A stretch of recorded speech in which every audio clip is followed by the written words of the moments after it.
Congresos de la intimidad. Vamos a hablar de una institución curiosa que existió en Europa desde el siglo XIV hasta el siglo XVII. Se llamaba Congreso de las Funciones Matrimoniales. Vamos a ver los antecedentes en muchas dinastías europeas. Se trataba de corroborar que el matrimonio o la unión sacramental se había consumado, se había producido enteramente para que quedara cristalizado y fuera imposible de disolver. ¿Sabe usted que el matrimonio entre reyes, entre príncipes y entre nobles tenía una singular importancia política porque significaba muchas veces alianzas entre dos países? Era posible que si vos te casabas con la princesa de Suecia y después te enemistabas con Suecia por haberte aliado con Rusia, quisieras divorciarte. Entonces, como el divorcio no estaba permitido por la Iglesia ni por las costumbres, la única manera era alegar que el matrimonio no se había consumado. Entonces decía, no, me voy a divorciar acá de la princesa Cristina porque no se consumó nunca en la perra vida, un énfasis innecesario, desde luego, no hay forma este matrimonio. ¿Es que un escribano a ver si se había consumado? No, o sí, pero no después, cuando yo hacía la denuncia, sino en el momento en que se suponía tenía lugar la consumación. Vamos a seguir adelante aquí. Me gusta el tema. También podía suceder, era otro caso, que si el hombre no sostenía, disculpen la expresión, su consumación después de la primera vez, sobreviniera un pedido legal de separación por esta causa. Es decir, que más complicado que eso le digo, pero bueno. Cuenta Voltaire que ya los romanos tenían la costumbre de esperar 2 años para acreditar el matrimonio. Había como 2 años de prohibita. Si no había satisfacción después de 2 años, bueno, cada uno por su lado y están amigos. No es mala idea. Carla. Justiniano, el del código, ordenó que ese lapso se extendiera a 3 años, porque le pareció que 2 años era poco, recién nos estábamos conociendo. También quiero decirle que me falta una hoja. Se suspende todo el programa, lamentablemente. No se consumó. Sí, está muy bien. Bueno, haga de cuenta que nos conocemos. Era la hoja. No importa que falte una hoja. Es así. Producción cero se llama este programa. El hecho es que cuando pasaban estas cosas, cuando usted se casaba, ponele con una princesa rusa, y la noche de bodas, primero bailongo, ¿no es cierto? Bailongo, sándwich, masita, y después íbamos a la pieza y detrás de unas cortinas, tampoco era que estaban ahí con la pera sobre el respaldo, no, pero 2 escribanos, dos abogados de la novia, claro, 2 abogados del novio, un cura. Parece que hay gente de más en la comitiva. Todos querían participar. Sí. Yo les sostengo, dice el libro, escribano. Yo les tengo la pluma, todos querían mirar. Entonces, el novio, bueno, daba comienzo a sus procederes dinásticos. Difícil concentrarse en el deseo. Ahí está la cosa, pero espere, porque ya todo va a llegar. Y la gente miraba. Cuando se producía el milagro, el novio llamaba la atención. ¿De qué forma? Sobre el detalle, no me lo dijeron. Pero, por ejemplo, Regardé. Mire lo que está ocurriendo. Y los escribanos certificaban, firmaban un acta, siendo las 3:15 de la mañana, el ciudadano Luis Capeto, más conocido como Luis XVI, visitó con todo éxito a su señora esposa, la hija de la emperatriz de Austria, quien manifestó su regocijo mediante enérgicos movimientos de ceja.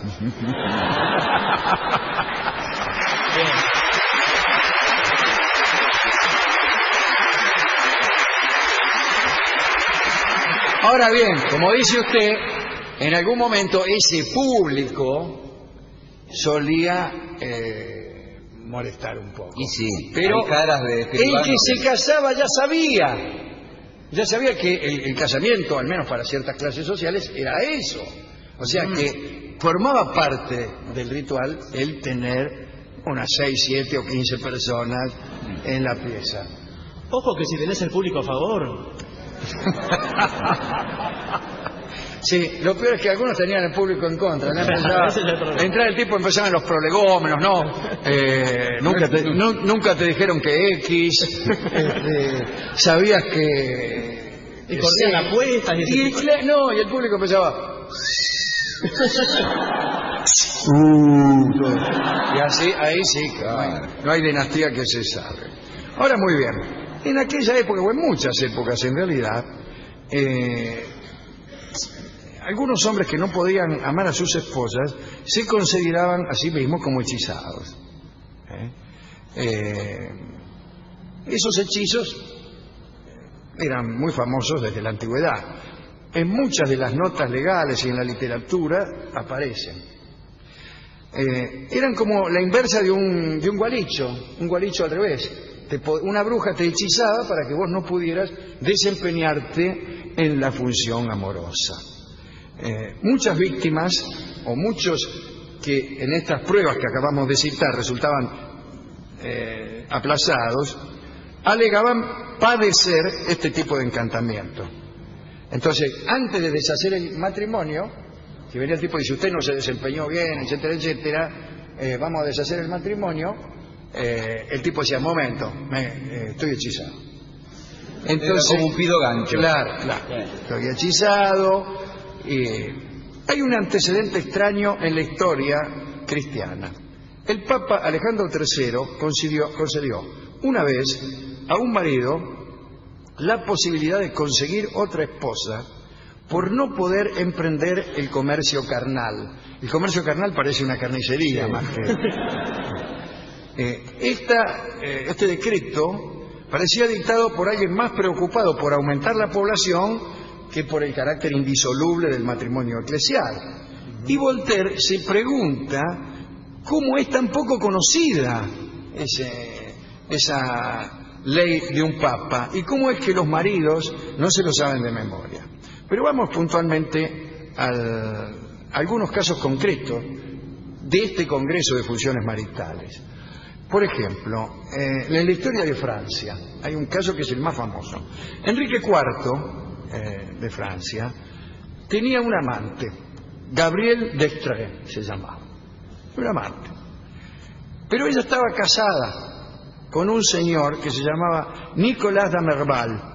Lo habían casado incluso para favorecer la condición de favorita que tenía Gabrielle d'Estrées. Cuando el rey de Francia tenía una favorita, lo primero que hacía era casarla con otro tipo, que era un tipo que él elegía, medio pavo, un testaferro. Claro. Así como a uno cuando uno lo deja una novia, lo que prefiere es que se ponga de novia con uno peor que uno, con un tipo incompetente.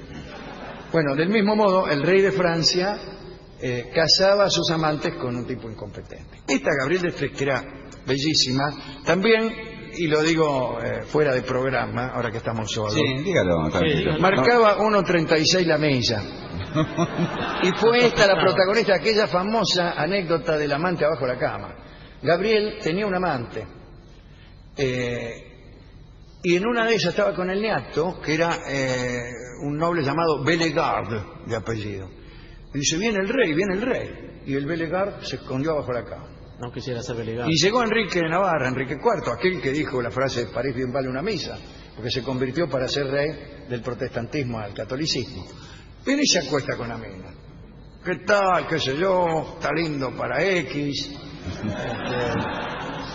Bla, bla, bla. Un buen rato tiene un encuentro amoroso con Gabriel. Y el tipo abajo. Y el tipo abajo.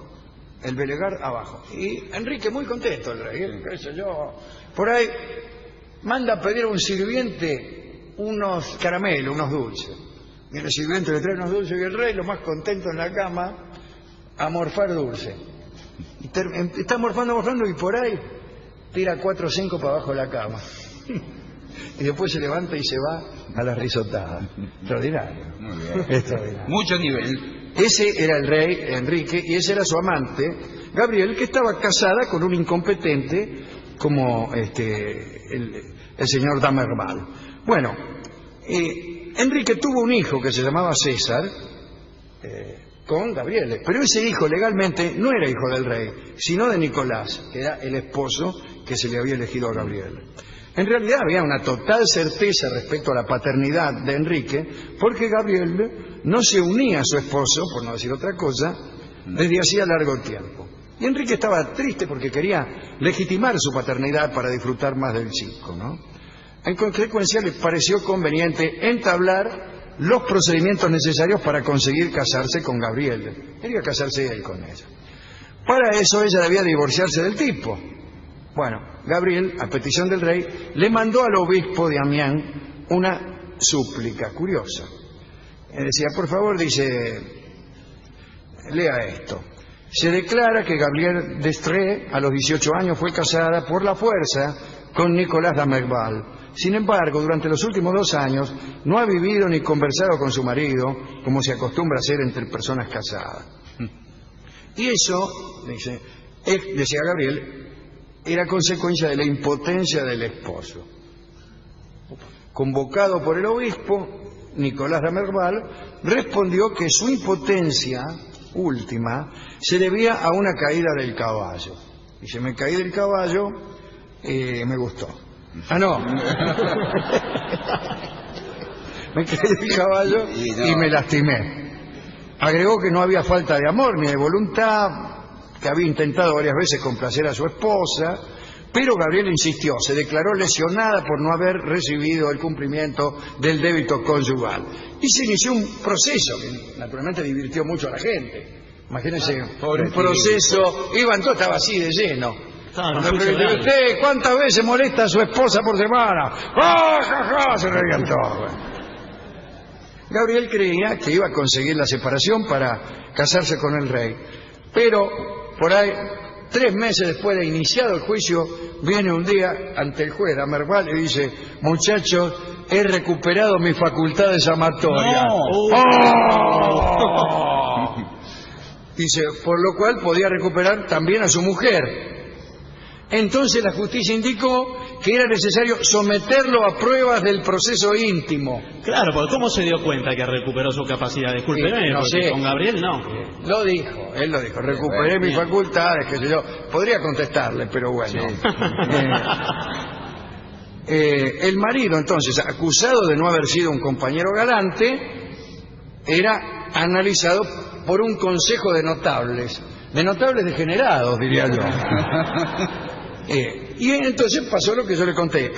Lo dejaban acostarse con su esposa y a una señal dada, Aura, ¿sí? A la voz de Aura, debía correr las cortinas y esforzarse, ¿no? Le daban 2 horas para la prueba y en este caso existían también médicos, algunas matronas. Bien. El caso es que Nicolás Damerval se hizo presente, pero cuando vio llegar a la comitiva se asustó. Y sí, miedo escénico. Eran como 500. Ya Valdano hablaba del miedo escénico. Exactamente, Coco Silly. A Coco Silly le pasa eso. Y firmó un papel que decía, por obedecer al rey y temer perder la vida, concedo la disolución del matrimonio de acuerdo con la petición, etcétera, etcétera. Pero, dice el tipo, advierto que no es cierta la confesión de que sea inhábil para una unión amorosa. El 24 de diciembre de 1594, el matrimonio de Gabriel y Nicolás fue nombrado nulo y el rey ya tuvo vía libre para ver a su hijo y para soñar con casarse con su amada, aunque finalmente no lo hizo por otras razones, la principal de las cuales es que se casó con otra. Otro caso del año 1659. El marqués de Anjou, para refutar los decires de su esposa, María de Saint-Simon, que andaba diciendo, también no es hábil en el cumplimiento del débito conyugal, ¿no? Bueno, a este marqués le fue mal. La Cámara lo declaró impotente, anuló el matrimonio y le prohibió casarse otra vez. ¿Por qué? Porque cuando te declaraban públicamente impotente no podías casarte de nuevo. Te prohibían casarte. En la comisaría ya tenía una lista de impotentes. Oh, qué feo. Una lista de impotentes y la novia se ponía novia con uno y iba a la comisaría. Dice, fulano, a ver. Y dice, aquí está en la lista. Ahí, sellado tenía. Y entonces dejaron que la mujer eligiera cualquier otro niato. Sin embargo, el marqués se juntó, ya que no podía casarse, se juntó con una Diana de Nouvelle, con la que tuvo 7 hijos, uno atrás del otro. Entonces el problema era el matrimonio más que... Muy buena deducción. Muy bien. Rolón, volvió Rolón. Así que cuando murió la primera mujer, el marqués apeló a la Cámara contra la sentencia que lo había declarado impotente. Dijo, permiso. Así que ustedes decían que yo soy impotente. Bueno, miren, Juan, Perico, Andrés, todos los chicos. Y los jueces, a la vista de esas pruebas, lo declararon de nuevo potente y lo pusieron en la otra lista de la comisaría, que es también muy consultada. Y le perdonaron incluso las costas del juicio, ¿no? Y le regalaron, creo, una plaqueta recordatoria. Qué bien, bueno. El Congreso Íntimo fue una institución abolida, por suerte, en 1667. Yo siempre recuerdo a uno de los maridos, me parece que el primero, pero no estoy tan seguro, de Lucrecia Borgia, que se llamaba Giovanni Sforza. Los Sforza, como todos ustedes saben, son la familia poderosa de Milán, ¿no? Bueno, lo casaron. Claro, Lucrecia es la hija del Papa. Es una gran ventaja, aparte una rareza.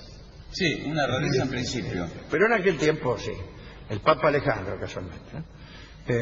Entonces, parece que se llevaba mal con Giovanni, o mejor todavía, le convenía al Papa que su hija estuviera casada con el rey de Nápoles y no con Giovanni Sforza. Entonces, ¿cómo hacemos para casarla con el rey de Nápoles? Y la divorciamos de Giovanni Sforza. Nápoles tenía más poder que Milán, supongo yo. Y entonces, chao, hicieron correr la bolilla de que Sforza era impotente. Pero en aquel entonces, aquello para un joven noble y aguerrido era peor que la muerte. El tipo en el juicio lloraba, suplicaba, imploraba, le decía a Lucrecia, ¿te acordás en aquella noche? ¡Ma qué impotente! Y no, lo declararon impotente y quedó como impotente por el resto de su vida. Y Lucrecia se casó con el rey Alfonso de Nápoles, con quien también se divorció, si es que no lo hicieron sonar, Alfonso. Me parece que no, que esta vez el Papa resolvió hacerlo sonar. Y después se casó con Alfonso d'Este y la pasó mal en todos los matrimonios. Pero ahí tienen. Eso, ahí no hizo falta el Congreso Íntimo, porque cuando uno es el hijo del Papa, enseguida dice, che, viejo, mira, sí. Habrá dicho, ¿no? ¿A quién dedicar esta charla sobre esta institución que debería, yo voy a hacer una moción aquí, ya que estamos en la Intendencia, para que de un modo municipal haya un congreso de actividades íntimas, entonces no ya para el casamiento, sino también para no perder tiempo, claro, para no gastar pólvora en chimango. A ver, ¿cómo sería? Bien, se somete, sale con una mina y dice, muy bien, prueba. La misma pareja pide prueba. Pide prueba, pide... comité, para que incluso no parezca que uno es el que tiene mala voluntad. Porque a veces hay gente que te tiene mala voluntad. Entonces, mira, vamos, que decida la justicia. Entonces, viene la justicia, viene acá, oficiales de policía, filman, lo graban. Ahora tenemos el video, porque se dice, no, mentira, no, aquí está el video. Mire, no, tírelo un poquito más atrás. No, el video no.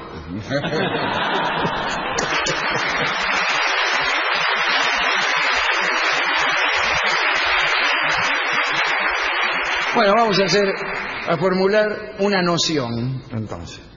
Hemos ido a la discoteca para... No, era un taco de impotente. Había. ¿En serio? No, pero sí un tango de estos lances tan comprometidos, que se llama Mano Brava. Epa. Que esa era otra lista que también tenían en la comisaría. escucharemos la bellísima milonga que lleva por título Mano Brava, en conmemoración de todos estos hechos y de algunos otros, en la versión de don Horacio Salgán. ¡Adelante!